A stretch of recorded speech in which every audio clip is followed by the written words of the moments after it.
Welcome to Toffee TV. We're back. We're just chatting about things that involve Everton. That's what we do. Sam Allardyce has been talking. He was on Talk Sport. He was talking about the pressure on Marco Silva. And basically what he said was, since Everton got the money and started spending all the money, the pressure's just become impossible for any manager to deal with. He said, you know, Martinez and Koeman just passed it around a bit and they got sacked, not fully understanding that he got sacked as well. I think that's sort of what went missing. And he basically said Marco Silva is in a no-win situation. He said he won't survive. Yeah, that's what he said. It's fully not glory again. Yeah. Well, he doesn't like him anyway, does he? Because he had a cob on that he was our first choice 12 months ago. Yeah. And Allardyce thought he should have been, or more than 12 months ago. If you remember when he came in, he had a pop on him immediately and said, who is he, and all of that. What's he done? What's he ever done, and all that. Won leagues, and which you haven't. So, yeah, I mean, listen, there's some aspects of what he said is right. That the pressure has increased since the money's increased, of course it has. Because we almost, under David Moyes, we never had money. So we realised that we had to buy into everything Moyes was trying to do. Because really, what else could we do? And that's why Moyes got more time than he'd get now. There's no question about it. You know, David Moyes come in and finished 7th, and then the following season we finished 17th. And then the following season we were back in the top 6 or 7. And that's what happened with Moyes. You know, we had a great, you know, finished 4th and followed it up with an 11th place finish, and then finished 5th and 6th. But he had no money. He done an amazing job because he had to do that job with no money. So he had to make sure every player he got worked, and he worked with a very small squad of players. Then when the money come in, the end of, you know, unfortunately for Roberto, he didn't get any. He got some money, as much money as we could give him, but he didn't get any of Mashiri's money. He was sacked at the end of that because things were bad in terms of, let's be honest, let's not rewrite history, things were poor. He took a team that finished 5th and he kept it 5th or 6th, and it went to 5th, and then we had 2 11th place finishes when there's no way, with the likes of Romelu Lukaku and Barkley and Delafeu and people like that, we should have been finishing outside the top 8 in my opinion. But he didn't get the money then. Koeman come in, and once that money was made available, we all thought that was it. Now we were going to go on this upward spiral, because we'd been very close. That's what people miss out. People in the media and these dickhead journalists they choose to just ignore the fact that over the last 15 years Everton have been in the top 7 and 8 every year, bar about 3 or 4 maybe. I think it's 4, sorry. Yeah. So they made 16 is the 70. So since 2003, Moyes' era, we've been out the top 8 4 times, I think. 17 years. So we're always in the top 8. That's the kind of club we are. So when you put a club that's always in the top 8, and then you add a big pot of money to it, you expect it to be able to close the gap on teams that are above it, who've done the same. Yeah. You know, talking, obviously Man City could do it a different way, but Spurs have done it correctly. United have been in and out that top. So that does increase the pressure. And us as fans, I think we all thought, and I'll hold my hand up, because I certainly did, I thought, we get money and we get this right, we'll be able to buy better players, which will help us get higher up the league. And Koeman's first season was 7th, so it was a big improvement on Martinez's last. But then the biggest mistake we made at the end of that, we lost Lukaku, but we spunked a lot of that money up the wall with buying players we didn't know about. Well, not we didn't know about, but what to do with them. Yeah. And then that cranked it up, I think, for fans. It was like this year now we spent a lot of money, and when it didn't go to plan, it was like someone was just turning that coiled spring a bit more. So he's right, the pressure almost now makes it. But where does that pressure come from? Because the pressure certainly doesn't come from the media. I mean, we know that for a fact. It doesn't. The pressure doesn't come from the media. We're not a media club. No, they don't care about us. We're not. And when I say that, there's a reason we're not a media club, is because we don't buy. We've never bought in to the media ever. We shy away from it as a football club and as a fan base. We've never been savvy enough. It started in the Catterick era. He hated it, and Shankly loved it. And Shankly loved it, and that's why Liverpool are the darlings of the media, because he opened the door for them. Obviously, there's a lot of ex-Liverpool players in the media. There's a lot of Liverpool supporting fans in the media, but it comes from the fact that at the end of the day, we are not a club that relies on the media to get our message across. I think that's the main thing.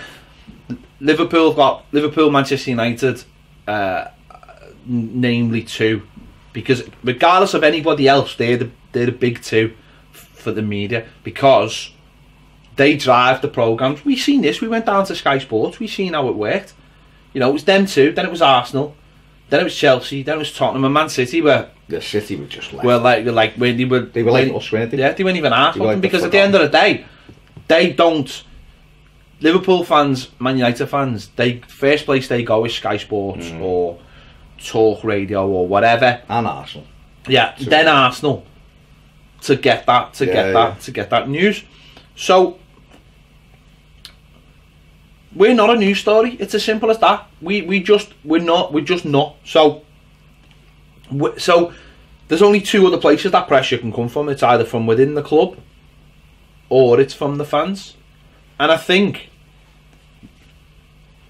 mostly it comes from us, doesn't it? I certainly don't think it certainly comes from inside the club, because I don't think it doesn't emanate from the club, the pressure to try and be a top team. In fact, if anything, I feel as though we still shy away. I feel as though you look at how the club, I look at things when I look at my football club and think, what could we be doing better? Well, the way we engage the media is wrong. I think we chase publications that our fans don't care about and court them and give them access to stuff that a handful of people read, notably local papers get all kinds of access. Our fans don't read it. The club are that out of touch. We allow national media to have all kinds of time with the manager and stuff, and they take the piss. And yeah, our head of media or whatever seem to allow that and encourage that without understanding where the club is. So what happens is, what the club are doing, they don't realise they're doing it because they haven't got someone savvy enough in charge of it, is that they are actually making the pressure 10 times worse, because we're encouraging these publications to have stories, and them stories are having a pop at us. So our fans get angry. We've said it for years that this is not taken away, but the pressure always builds up by somebody somewhere making a wrong decision. I've seen it today on Twitter with the sports page and stuff. You know, sports page sponsor other clubs. Someone who works for them obviously doesn't quite understand, I don't think, the rivalries of football, and emotions, and how, you know, a brand. If you've got a brand on your shirt as a fan, you almost expect that brand to be exclusive, not be exclusive as such. I understand that they sponsor, you do, but a lot will. No, but I understand that they sponsor other teams. But what you don't do is you don't create a conflict where you say you're good and bad. Situation. What you do is you say, you're good and I'm good, and everyone else is bad, or whoever your rivals are, we don't go, oh, aren't they great? No, you don't do that. You make sure that you're always back in the corner of the people that you look after, and we seem to fall into these things all the time. That's almost a different conversation completely. But yeah, so the club don't help themselves in times like that. But I think the most important thing is that the pressure does actually come from us as fans, and we've seen this in the last couple of days. You know, probably a very small section of Evertonians are saying Silva should be sacked, and I think, well, that idea has just got to be pushed to the side now, hasn't it? You know, because it's got, in terms of the club have done so poorly in the last couple of years of handling the situation that they can't let any kind of circus continue. They've got to just let things now bed in. And I'm not you know, I'm sure they are. That's the thing. But it's almost at times, how do you get that message over to people that to just, or do you not have to get that message over and you just leave it? The most important person in the club is Marcel Brands at the moment in terms of where the football direction's going. He's happy with the manager. That's all that matters. The fans don't matter, really. Because if we listen to fans, we'd be changing things every week, wouldn't we? So you'd have to almost... Of course the fans matter, they're the livelihood of the lifeblood of every club. But decision-wise, they can't matter because it's too emotive. I could say that Bernard should be at the first name in our team sheet, and someone will argue with me why he shouldn't be. So that's the difference with fans, isn't it? I think the one thing I would say to people who want Marco Silva out after 21 games is why. What were your expectations coming into this season? So if they turn around and go, well, I thought we'd be 7th. Okay, well, we're 2 points off 7th halfway through. So he's not, all right, we're in 10th, but it's neither here nor there. If we'd have won the 2 games, we'd be comfortably 7th.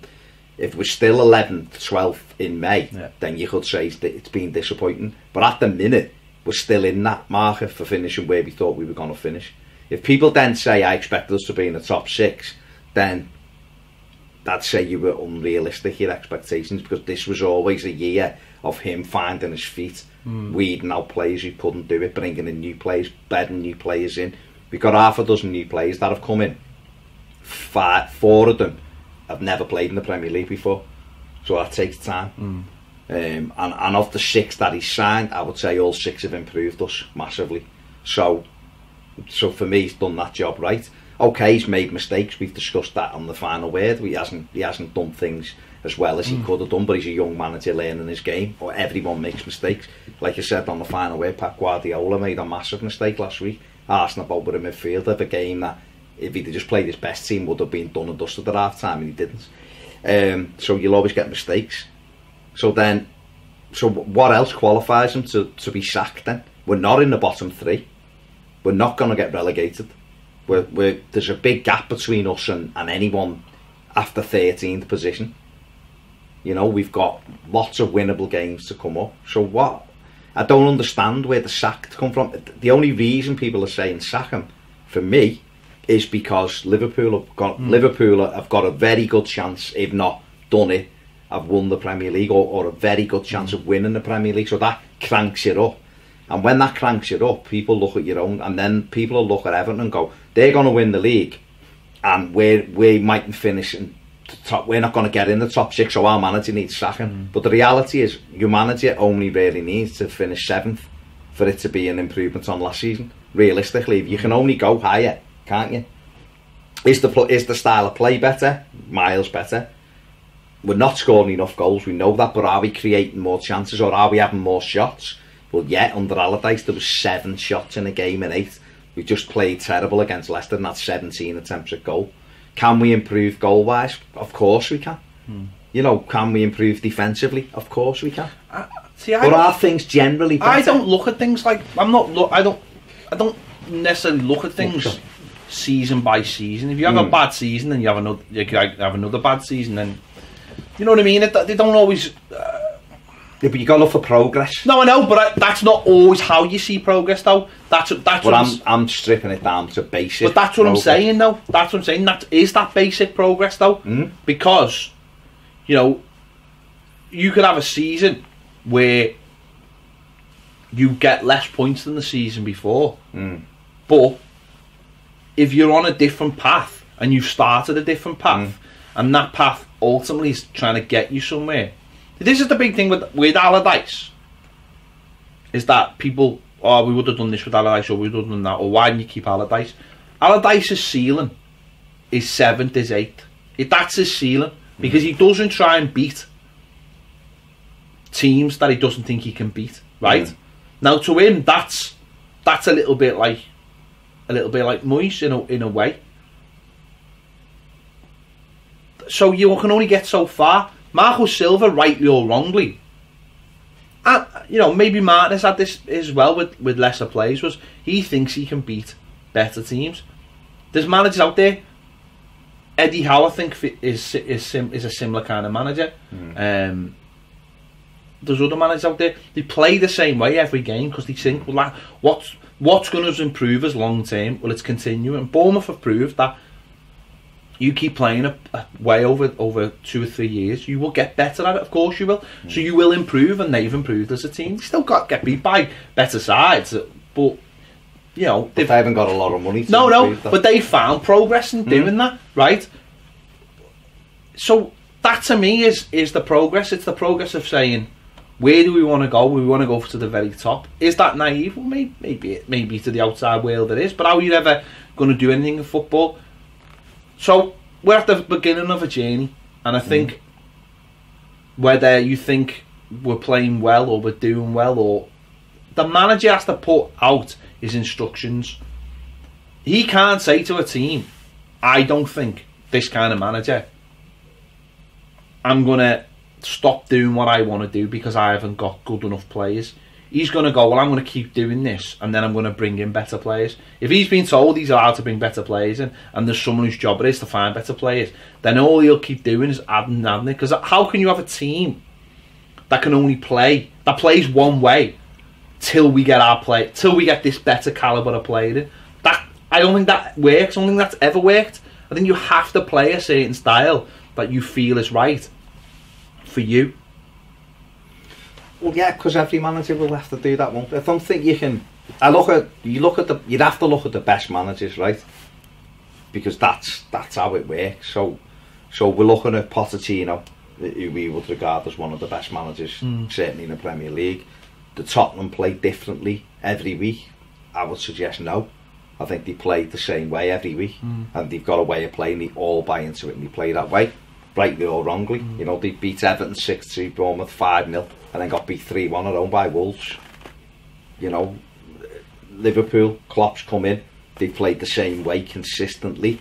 They've got better and better at it. First season, we run the most for 2 months, and then that dropped off because the players were knackered, and they had a natural drop off, which is similar to what I would suggest is happening with us at the minute. A new way of playing, new style of play, and players are knackered. Pep Guardiola won't ever change the way he plays. Plays one way, plays his way of playing. Eddie Howe, you've already mentioned it. So people do have that. That's his style of play. I don't understand. Like Sam Allardyce, I accepted when he was in charge. I accepted Chelsea at home before Christmas last year, when we literally hung on. And, you know, we could have won it in the end. Chelsea dominated, no question about it. We had a couple of shots, but Michael Keane nearly won it at the end for us. I accepted that as almost a one-off. I accepted the Anfield display to try and stop Liverpool beating us, because it's a moral point. It's a good point away at Anfield. But I didn't accept Tottenham away when he went, and we just got blasted and he didn't have a clue what to do. And Arsenal, when he pissed their arm at it. And what I didn't accept more than that was we never tried to get any better. If he'd have tried to play more attacking, flowing football, you'd have gone, well, he's trying to make it better. He didn't. He just covered himself. Yeah, no, I agree, but I'm going back to the original question here. Do we as fans just have to start asking the question of ourselves, why are we putting such high expectations on our team? We've already mentioned it.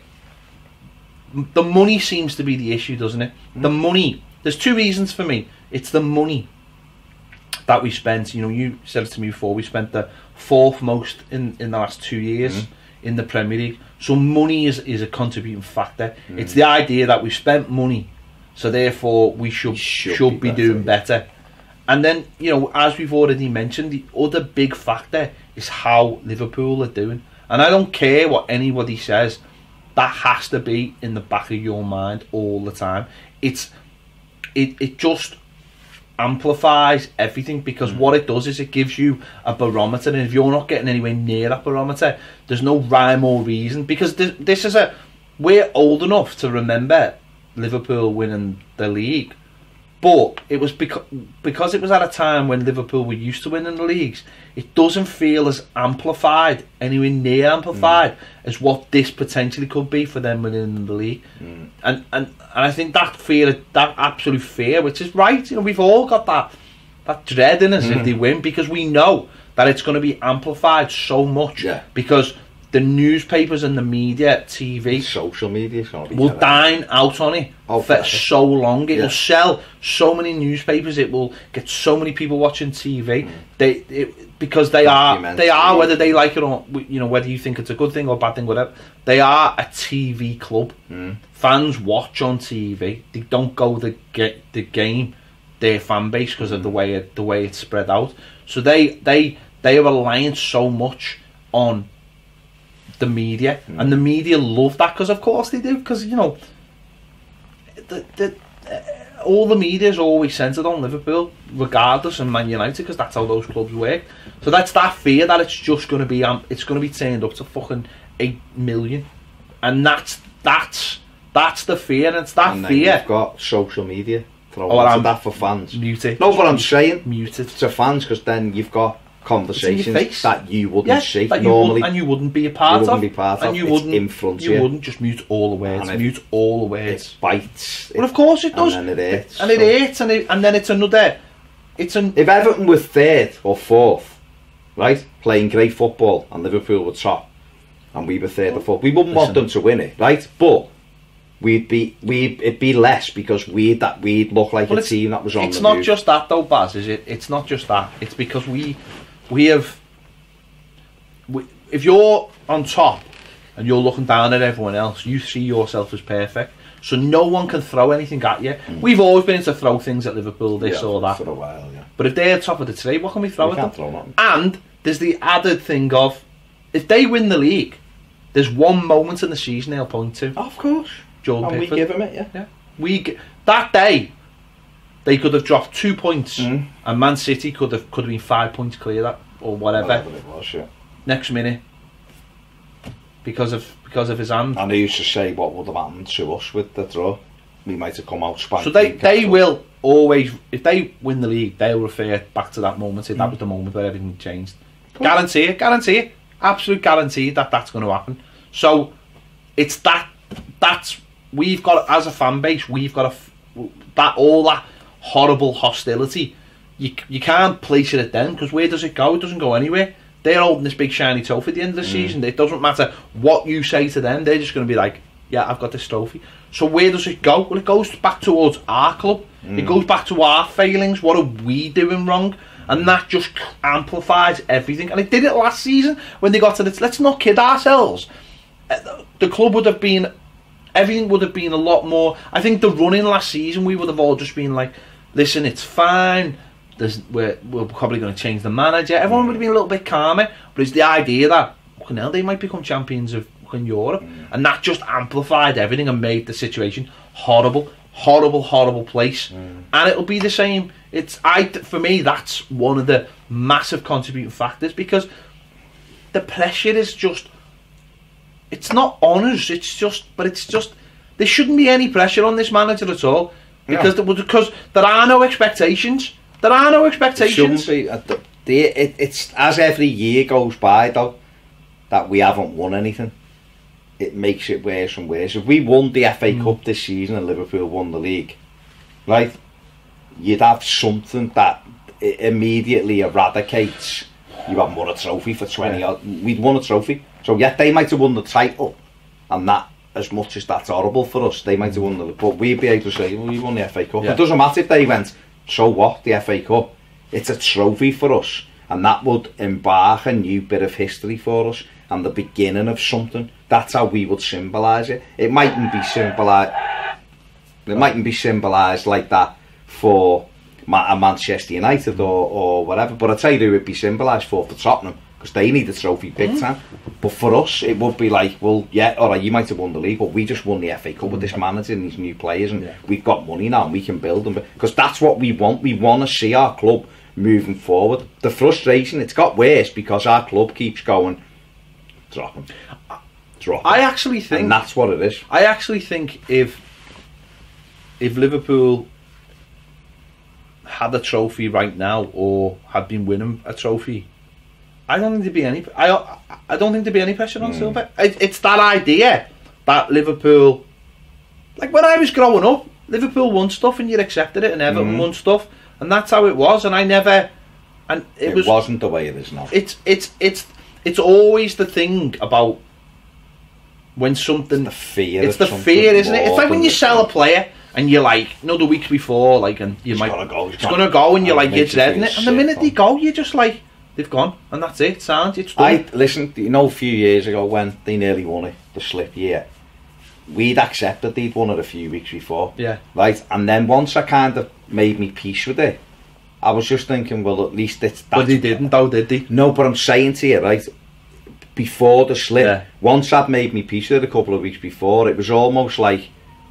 all right, well, at least that's one fucking conversation gone, that they haven't won it, right? Now, luckily, it played out differently, and he didn't win it. But if we're sat here and we're all thinking for the rest of our lives they're never going to win the league, then we're dickheads, because they will win it, because they're trying to build to win it, and we should be trying to build to win it. So, ultimately, for Everton's own health, for Everton fans' mental health, we need to, it's hard, but we need to somehow. But the mad thing was, that I think that's what held them back for years. Well, it has. Was that expectation. And when Klopp came in and said, I'll win you it, and start, I think that just like, it was, when Klopp came in for them, he just took that, I don't know, like, because they all just trusted him.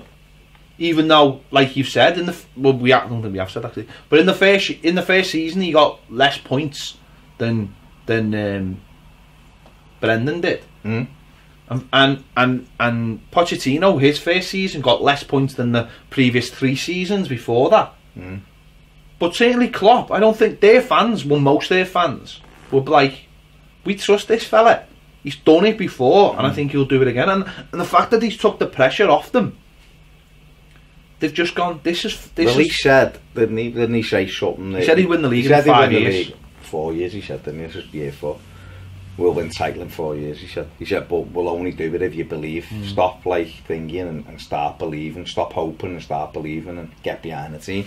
They've wanted him out loads of time. Not a lot, I'm not saying a lot of them, but there's been lots of phone-ins and lots of paper discussions and lots of stories that they wanted him out of there because it wasn't going the way they wanted, right?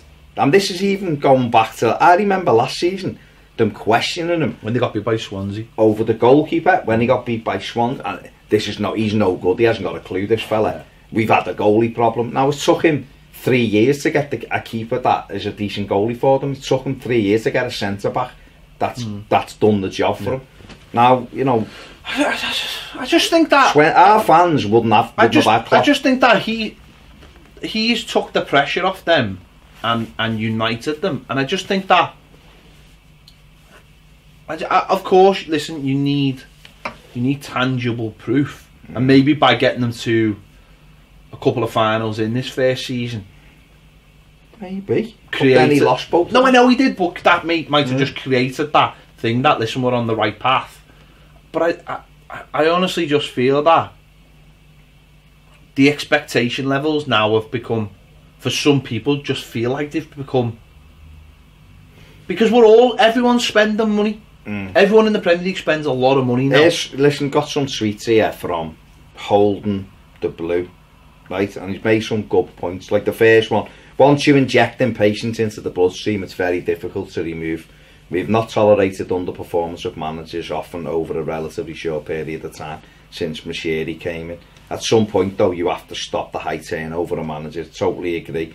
If we don't, it won't end very well. Very few teams succeed on changing their manager every season, albeit Chelsea do, but they get success. They can attract the next level. You have to also factor in brand, silver profile, fits the profile of what Mashiri wanted. Young coach, works with young players, and then obviously Marcel plans. Pochettino's first 21 games at Spurs, he got 34 points. Klopp's first 21 games at Liverpool was 32. Okay, so Silva's on 27 from 21. A bit lower, fair enough. Both were lower points per game than the previous season. Both managers' first 21 league games were at lower points return than managers employed that season. This was also true of Klopp. He got 48 points from 30 games, much lower than Rodgers. Pochettino got 64 points, which was lower than the previous 3 seasons, like you said. He basically just says that Silva's showing enough promise to back him. I just don't see, like I said before, I don't see what the point would be in even discussing whether to remove him, because there's no point getting a manager in and going, right, this fella we've got a new new director of football, a new manager, he needs at least 18 months, 3 months down the line. I think the best way to solve this is by asking yourself a simple question, right? What would you like Elf to do? I mean, that's always the first question I ask. Right. Yeah. Have Everton at their worst this season been any worse than Everton at their worst last season? No. Have Everton at their best this season been better than Everton were at their best last season? Yeah. Answer. There's the answer. The way my dad always says, right, and it's spot on. He always says to me, if you're not going to win anything, right, what do you hope the most for if you're not going to win a trophy? When you go to match? Now I go to match. Vitorora. I'll Vitorora and Liz Haley, one after the other, in fact both together. Yeah, but I'll be playing two up front. Well, playing four up front with them two, 4-2-4. You go the game, you want to be entertained watching your team. If you're not going to win anything, you want to enjoy watching your team.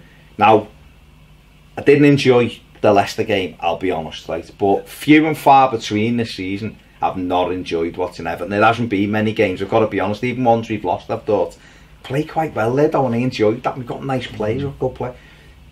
Spurs game, I enjoyed Spurs, but every mistake we made, they friggin' punished, and all that. But last year, I can't hardly tell you the games I enjoyed last year.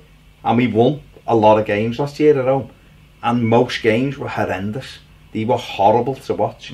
West Ham at home, off the top of my head, I really enjoyed, because we only got a hat-trick, scored a great goal and stuff.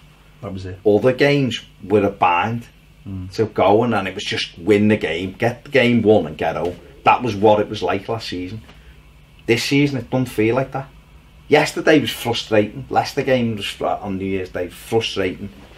But the players look knackered. If they'd have had 8 days off and give a performance like that, I'd be worried. I'd be going, what the They were dead on the feet. Leicester were. They had 8 days off for Spurs.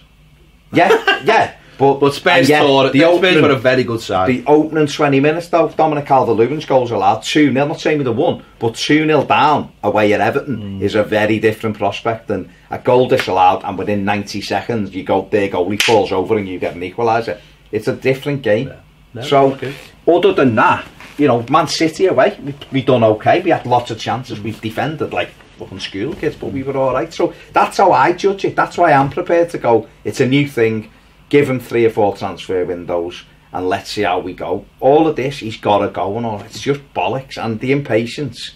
I understand what Allardyce is saying, but that's got to change. If we're genuinely going to go forward and be a club that can crack the top 6 or get in there and mix it with them, we've got to put our faith in someone, because I don't think there's any sure thing. Would you have said just before we finish that Mourinho would struggle at Man United to get in the top 4? No.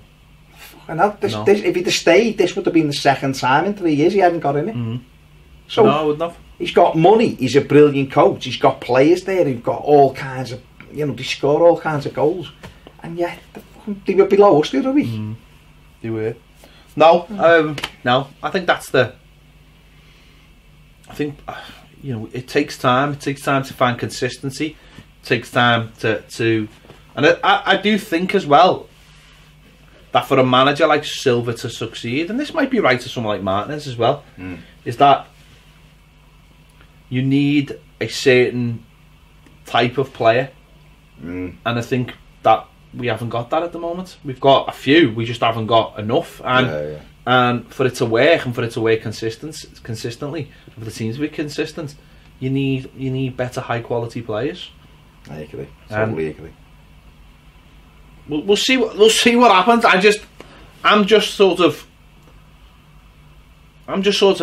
sitting and watching, if that makes any sense, without really getting involved, because I just think to myself, in the last the one thing we need at this club is a period of stability, and that's and we might have to just do that and do that to get it, because a lot is going to go on next door. But that doesn't affect what we do, because we're not challenging for the league. And you know, I look at those. I look at them, and I look at Spurs, and think to myself, that didn't happen overnight. No. Those things took time, serious time, and even when those managers took over, they had better players than we had. Yeah. You know, we were shit. Put it that way. Look at our best period for a lot of kids will be the Moyes era, and yet David Moyes had 11 years to build that. Didn't win anything ultimately, and in that time Liverpool won the European Cup, they won FA Cups and stuff, League Cups. And the bad thing is, when they won the European Cup, it was horrible, but we were massively arsed because we finished fourth. We were we're in Europe. But that's what I'm saying. Yeah, that's if Liverpool would have won the league and Everton had got sneaked fourth this season, it'd still be horrible. It'd still be horrible when you win it, but we would have gone, well, we're on the rise. And that's why, if we could win the FA Cup and they won the league, it wouldn't be the same, of course it wouldn't be, but it'd break a lot of nonsense things. It'd get a monkey off our back. It'd teach our fans how to be winners, because I think a lot of us have forgot what it's like to actually win, and to how you have to be as a fan base to ensure your team wins. It's difficult, but the only way you'd ever achieve anything is through a period of stability. I remember when they won the League Cup in '95, and I knew we were winning the FA Cup, so I wasn't that arsed. There you go. I had that belief now. But it comes out of stability. Yeah, but it does. Nothing good comes from constant changing things. No. There you have it. Let us know your thoughts in the comments. Do you agree, or are you are you worried? And if you are worried, tell us why you're worried. What do you see? What did you expect? I think is the biggest thing. What were your expectations this season? Really, after last season, what were they? Because I need to know. I need to know where this has come from. That when we're 2 points off, where we thought we'd be challenging for, which is 7th. If we were 15 points off 7th, then fair enough, we're 2. So where's this impatience come from? Thanks for watching. We'll see you later.